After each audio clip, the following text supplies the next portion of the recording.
Welcome back to the fourth and the final day of the Merritt Sewalong, where we do all of the finishing touches. First thing we're going to do is we are going to hem the short sleeve views. If you are sewing a long sleeve view, you can skip ahead the 1 minute and 30-second mark. With your shirt inside out, you are going to fold up the bottom raw edge of each of those short sleeves by 1/4 of an inch, wrong sides touching, and give them a good press all the way around.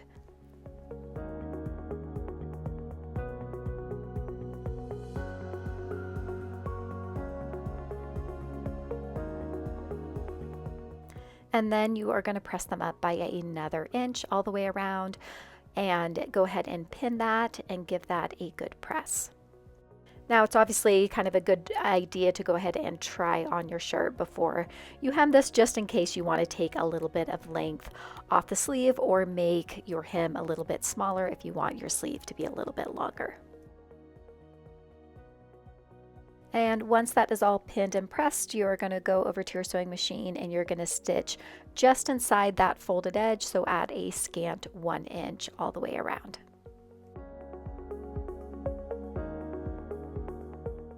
Of course, whatever you do for one sleeve, make sure that you also do it for the other sleeve, and then both of your sleeves are done and we can move on to the long sleeve view next. If you are sewing up the short sleeve view, you can go ahead and skip ahead to 6 minute and 7-second mark. Go ahead and grab all of your cuff pieces. Make sure that you have a matching pair. You can tell by the little notch markings.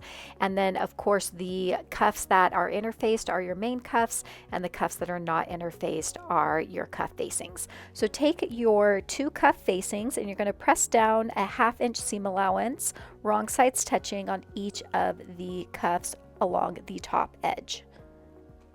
And then with right sides touching, you're going to pin each of the main cuffs to the cuff facings, matching those bottom corners and edges. And then once you have those all pinned, we're going to go over to our sewing machine and we are going to stitch around the side and bottom edges, pivoting at the corners.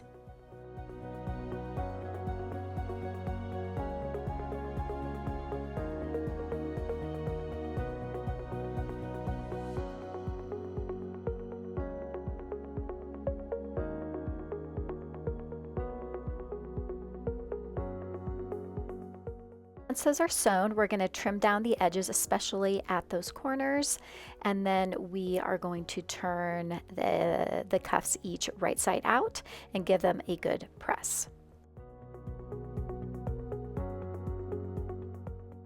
You really want to make sure that you get really nice corners, so you might want to use a point turner for that when you're pressing out those little corners.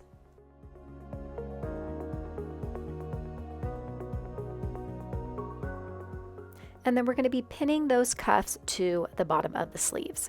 So with right sides touching, you are going to be pinning the main cuff to the bottom of the sleeve, and be very careful that the finished edge of the cuff lines up with the finished edge of the sleeve placket, and then you're going to pin it all the way around. There is a notch so that you can make sure that you are lining it up correctly and using the correct cuff for the correct sleeve.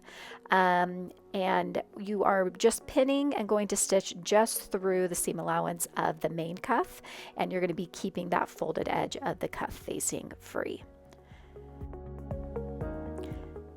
And once again, you are starting and stopping right at the finished edge there of the sleeve placket, which is matching up with the finished edge of the cuff, and sewing at a normal 1/2 inch seam allowance, keeping the folded edge of the cuff facing away.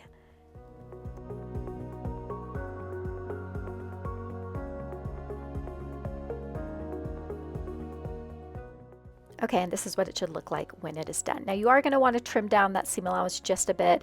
I usually just cut the seam allowance of the main cuff, just because as the interfacing is a little bit bulkier, I just cut that in half just to quickly kind of take a little bit of that bulk out. Now once you have trimmed down the seam allowance, you're going to press all of that seam allowance away from the main sleeve and into the cuff. And then you're going to take the folded edge of the cuff facing and you are going to line it up so that that folded edge just barely covers the seam where the cuff meets the sleeve. Now, as we've talked about before, you can just pin this, but I am going to be using my glue stick here just to really line that up well.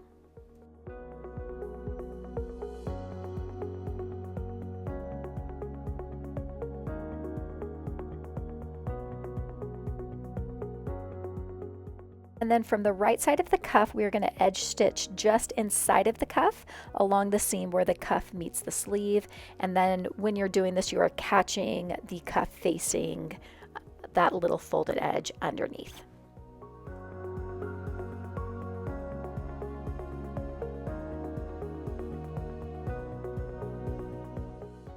Okay, and this is what it should look like. Now we are going to edge stitch along the side and the bottom edges at 1/4 of an inch from the finished edge.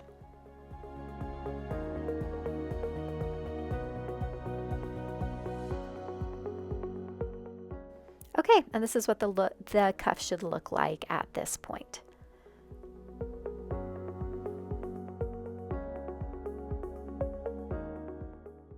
Now next up we are going to hem our shirt or our dress. You might want to try it on first just to make sure you don't want to shorten it at all first. With wrong sides touching, you are going to fold in the bottom edge by 1/4 of an inch. You're going to need to use the steam on your iron for this since it is a curved edge. Go kind of like nice and slow to get that as smooth as possible. Some fabrics will just lend a little bit easier to this than others, and don't worry too much if you have a few little folds on the inside of your fabric. And then once you've pressed that all up by 1/4 of an inch, you're going to do that again by another 1/4 of an inch, going ahead and pressing and using the steam on your iron to kind of ease those folds a little bit. Once again, don't worry too much if you get a couple little folds or puckers on the inside of your fabric. And then once you have that folded the second time, you're going to go ahead and pin it as well. And then we'll go to our sewing machine and we are going to stitch just inside that inside folded edge. So at a scant 1/4 of an inch, back stitching at both ends.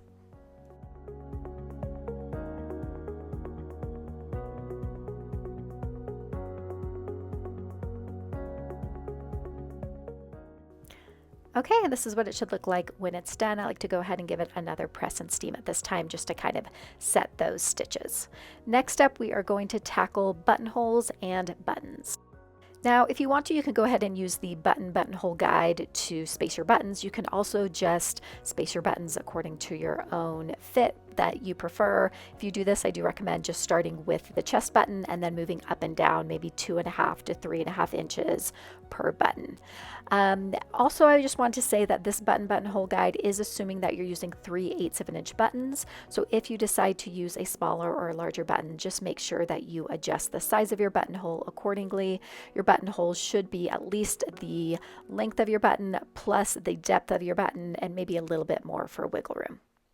I usually just mark the very top of the buttonhole and then I use my automatic buttonhole foot on my machine to then sew, going down from that top little marking, but mark as much as you prefer. Now, before you sew a button, I always recommend doing a practice buttonhole first. So I'm putting on my buttonhole foot on my machine here, and I am going to go ahead and sew a buttonhole, open that buttonhole, and just make sure that I like the length of it, that my machine is working correctly, and that my button fits nicely into the buttonhole.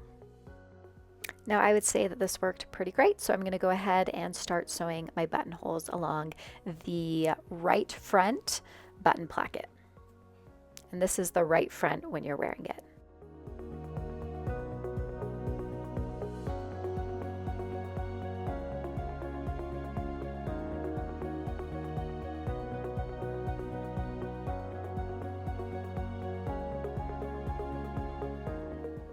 Okay, and once you have sewn all those buttonholes, then you need to open those buttonholes. So I'll be using my little buttonhole opening kit, but feel free to use scissors or whatever works best for you. Now, before we attach the buttons, we need to go ahead and mark where those buttons are going to sit on the left front placket when wearing. So you can use your buttonhole guide, but I find that actually the best way to do this, the most accurate way to do this, is to actually just line the right over the top. Now you want to line it up so that the folded edge just barely covers the stitch line of the left button placket. And then I am going to take a marking tool, and then I just mark in the middle of all the main buttonholes. And I'm marking through that open buttonhole onto the left button placket. Now at the very top little button, that one is not placed in the middle. That is actually placed to the furthest inside edge. So inside towards center front edge of that buttonhole. And then I actually sew on my buttons using my machine. There is a stitch for that on my machine, but I know that a lot of people don't have that, so you would just sew them on by hand. Now, in order for me to sew these on by machine, I do first just use my glue stick and kind of place them in the correct place over the markings that I just made.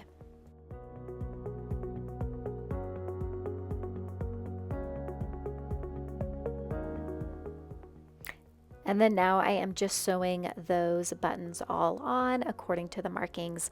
Once again, you can always sew these on by hand if you prefer.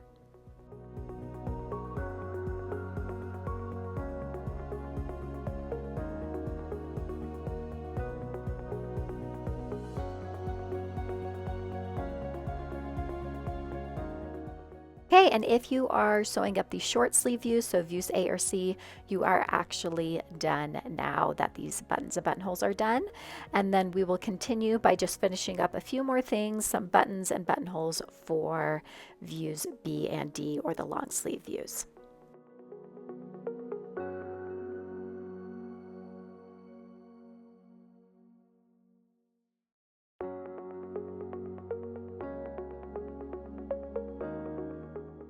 Now the first thing that we're going to do is we're going to sew a buttonhole on the cuff. So this is going to be the side of the cuff that is attached to the wider part of the placket. So you can use the markings that are on your cuff pattern piece. What I usually do is I just make sure that it is centered on the cuff and about 3/8 of an inch in from the edge. And then the second buttonhole is going to be centered lengthwise and widthwise along this wider part of the placket.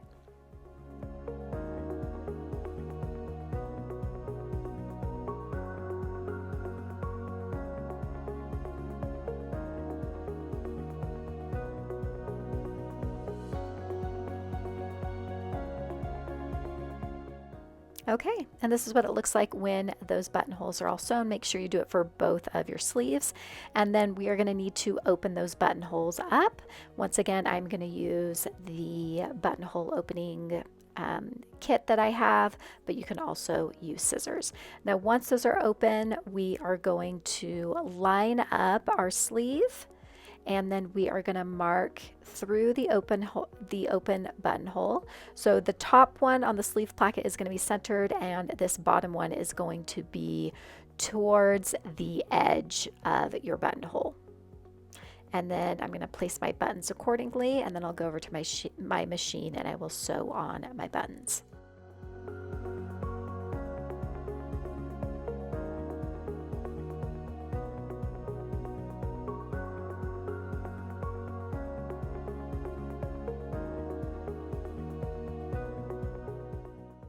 Okay, and this is what these sleeves should look like when that is done. This was the last step of our sew along. We are completely finished with our Merritts. I hope you found this helpful, and I hope you enjoyed the sew along. Please let me know in the comments if you have any questions, and I'll try to get back to you.